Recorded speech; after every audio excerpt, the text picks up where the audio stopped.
Assalamualaikum warahmatullahi wabarakatuh. Kembali bersama saya Pak Heru dalam pelajaran fisika. Gimana kabarnya anak-anak? Semoga selalu sehat dan semangat dalam belajar di rumah. Kali ini kita akan meneruskan pelajaran kita tentang vektor. Pada pertemuan kemarin kita sudah belajar bagaimana mencari dan menggambar resultan dari dua buah vektor. Nah, sekarang pada pertemuan ini, di video ini, kita akan belajar bagaimana menggambar dan mencari resultan dari tiga buah vektor atau lebih. Kalau kemarin dua vektor, hari ini kita akan belajar mencari tiga buah vektor jika digabung menjadi resultan. Nah, di sini nanti pada pokoknya ada dua metode, yaitu metode grafis atau menggambarnya itu disebut dengan poligon, dan metode perhitungannya itu menggunakan metode analitis. Nih, langsung saja. Misalkan ada tiga vektor, di sini ada namanya vektor A, vektor B, dan vektor C. Vektor A itu ke kanan, B itu serong ke kanan atas, dan C itu vektor yang arahnya ke kiri. Nah, di sini soalnya adalah yang pertama, gambarkan dan ukurlah panjang resultan dari vektor A plus B plus C. Yang kedua, setelah digambar, kalian bisa mengukur arah resultan dan dengan metode yang sudah kalian lakukan. Di sini saya menggunakan bantuan brosur belajar. Akan saya copy gambarnya ketiga vektor.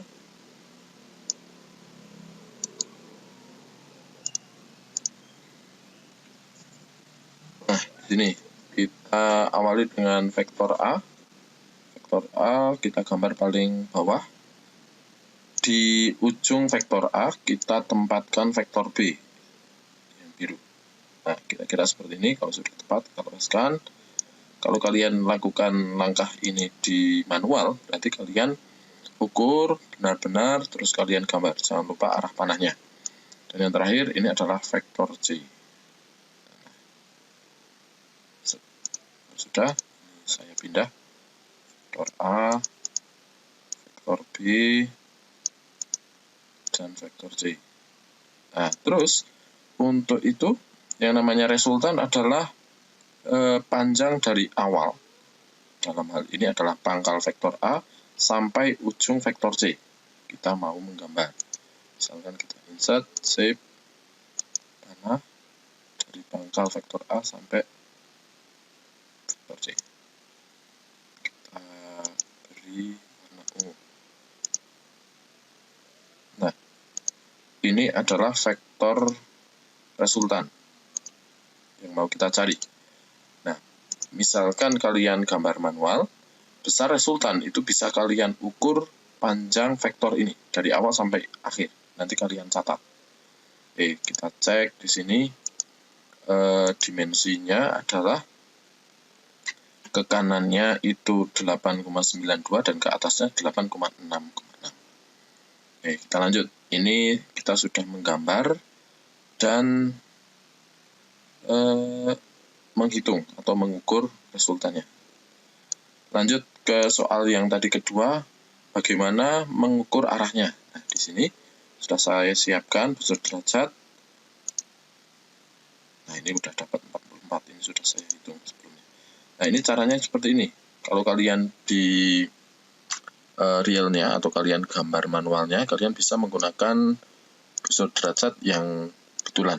Nah, kita cek. Di sini kita tempatkan pada pangkal sini, kita geser sampai tepat. Nah, ini kita cek, ini sudah pas.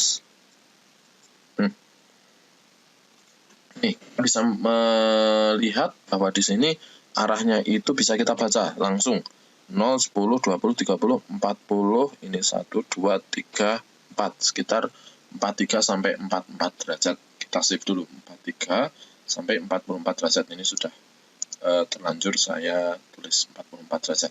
Nah, Itu berarti permasalahan pada problem 1 atau soal nomor 1 sudah terjawab semua. Gambarkan sudah, arahnya sudah. Itu ya. Untuk panjangnya bisa kalian ukur langsung. Nah, kita lanjut saja ke soal kedua atau permasalahan kedua. Di sini vektor saya masih menggunakan vektor A dan B dan C yang tadi. Di sini ada busur derajat juga. Nah, pertanyaannya sekarang, kalau misalkan tanpa kita menggambar atau dengan tanpa metode grafis, itu bagaimana kita cara menghitung resultan dari ketiga vektor ini, vektor A, B, dan C. Nah, ini kita mau mencari resultannya. Di sini soalnya hampir sama, hitung resultan dengan metode analitis yang kita gunakan dengan perhitungan maksudnya. Yang terakhir adalah hitung besar resultan. Nah, ini rumusnya seperti ini. Rumusnya adalah kalau untuk menghitung besar resultan, itu digunakan rumus R sama dengan akar jumlah X kuadrat plus jumlah Y kuadrat. Ini menggunakan perumusan yang sudah kita pelajari pada pertemuan yang sebelumnya. Untuk yang ini, yang kedua menghitung arah resultan dengan metode analitis. Ini nanti bisa dijelaskan lebih lanjut pada penerapan soal. Untuk ini, R dan tangan itu menggunakan materi yang sudah ada pada materi kemarin. Langsung kita ke soal, kita penyelesaian soal. Kita cek di sini, A itu adalah memiliki panjang 12 cm, yang B itu panjangnya 10 dan yang C adalah 8. Terus arahnya bagaimana? A itu membentuk sudut 0 derajat.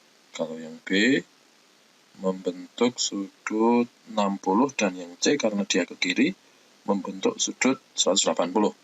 Nah, ini kita pakai patokan busur derajat ini berarti kalau ke kanan 0, ke atas 90, ke kiri 180, ke bawah 270, dan kembali lagi seperti itu. Itu ya. Kita lanjut ke penyelesaiannya. Di sini kita bisa namakan vektor A, B, C. Jangan lupa untuk kalau pada versi komputer, vektor itu bisa ditulis dengan versi tebal atau bold. Ini panjangnya sudah kita ketahui tadi 12, 10, 8 dan sudutnya itu 0, 60 dan 180. Ini ke kanan, ini serong kanan atas diukur tadi sudah 180 karena dia ke kiri. Terus ini yang kita pelajari kemarin, ada penguraian ke sumbu X dan sumbu Y. Kita cek untuk sumbu X. Untuk AX panjangnya 12 dikalikan cos 0. BX panjangnya 10, cos 60. Dan yang terakhir CX ada panjangnya 8, cosnya 180. Ini kalian bisa cek cos 0, cos 60, cos 180 dengan menggunakan kalkulator atau dengan bantuan tabel yang sudah pernah saya berikan di pertemuan pertama. Atau paling enak ya pakai kalkulator. Atau kalian kalau misalkan online cari saja cos 0, cos 60, cos 180, itu bisa ketemu. Setelah kita cari, kita masukkan 12, cos 0 itu 1, cos 60 setengah, cos 180 itu min 1, kita hitung. 12 kali 1, 12, cos 60 setengah kali 10, 5 cm, dan yang terakhir 8 kali cos 180 adalah 8 kali min 1, min 8. Nah, jumlahnya dari semua ini, AX plus BX plus CX adalah 9. Kurang satuan. Sentimeter. Pokoknya ini 9 cm. Terus yang komponen Y sama. Ini kita cari sin 0, sin 60, sin 180. Ini 12, 10, 8 dapatnya dari sini. Kita hitung sin 0 itu 0, sin 180 itu 0. Nah, yang menyisakan nilai hanyalah BY. Itu 8,6. Jika kita hitung sigma Y atau jumlah Y-nya itu ada 0 ditambah 8,6 ditambah 0. Itu 8,6 cm. Nah, terus kalau kita hitung, kita resultannya akan menggunakan R sama dengan akar. Kok ini dapat rumus dari sini? Nah, X dan Y kan sumbu X dan sumbu Y membentuk sudut 90. Ini aslinya plus 2xy cos 90, tapi kan 0. Jadi karena mereka tegak lurus, seperti menghitung Pythagoras, seperti ini. Nah, kita masukkan angkanya 9 kuadrat plus 8,6 kuadrat, ini didapat dari sini. Kita masukkan sehingga menghasilkan resultan 12,4 cm. Ini bisa kalian cek dengan ukuran yang kalian dapat di sini. Nanti bisa kalian terapkan pada latihan soal yang saya berikan.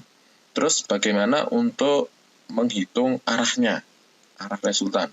Arah resultan itu bisa dengan menggunakan rumus seperti ini. Tangen theta, ini theta bacanya, itu sigma y per sigma x. Sigma y itu didapat itu tadi 8,6, sigma x 9. Kita masukkan 8,6 dibagi 9. Kalau kita hitung pakai kalkulator, tangen theta sama dengan 0,95. Terus dengan bantuan kalkulator saintifik, atau kalian bisa ketik di Google, arc tangen 0,9. Artinya apa? Artinya sudut berapa yang memiliki tangen 0,95. Ini akan menghasilkan sudut 44. Coba kita cek.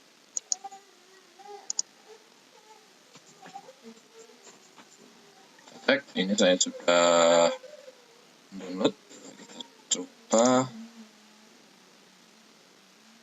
bisa enggak ini.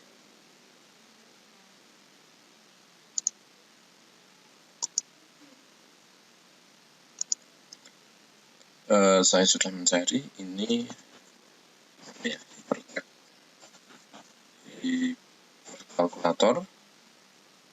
Kita coba ini arc tangen 0,95, atau kalau di sini adalah di atas tangan itu ada tangan min 1. Nah, ini kita nolkan dulu. 0,9 kita tulis 0,95, terus kita pencet ini tangan. Nah, hasilnya sekitar 43,53. Kita bulatkan yang 44 derajat. Hasilnya ini sama dengan perhitungan pengukuran kita memakai busur derajat tadi. Jadi kita bisa simpulkan bahwa mencari ini bisa menggunakan metode grafis dan menggunakan metode analitis. Oke, sekian penjelasan dari saya untuk materi pagi ini. Kalian bisa cek di Classroom, ada lembar kerja, di situ ada soal sama seperti ini. Langkahnya ada menggambar, atau dengan metode poligon kalian gambar, dan dengan menggunakan metode analitis. Nanti kalian bandingkan hasilnya, apakah mendekati sama atau tidak. Oke, sekian dulu dari saya, Pak Heru Ferdianto. Terima kasih, silahkan mengerjakan. Kalau ada pertanyaan, silahkan diajukan di WA Group. Terima kasih. Assalamualaikum warahmatullahi wabarakatuh.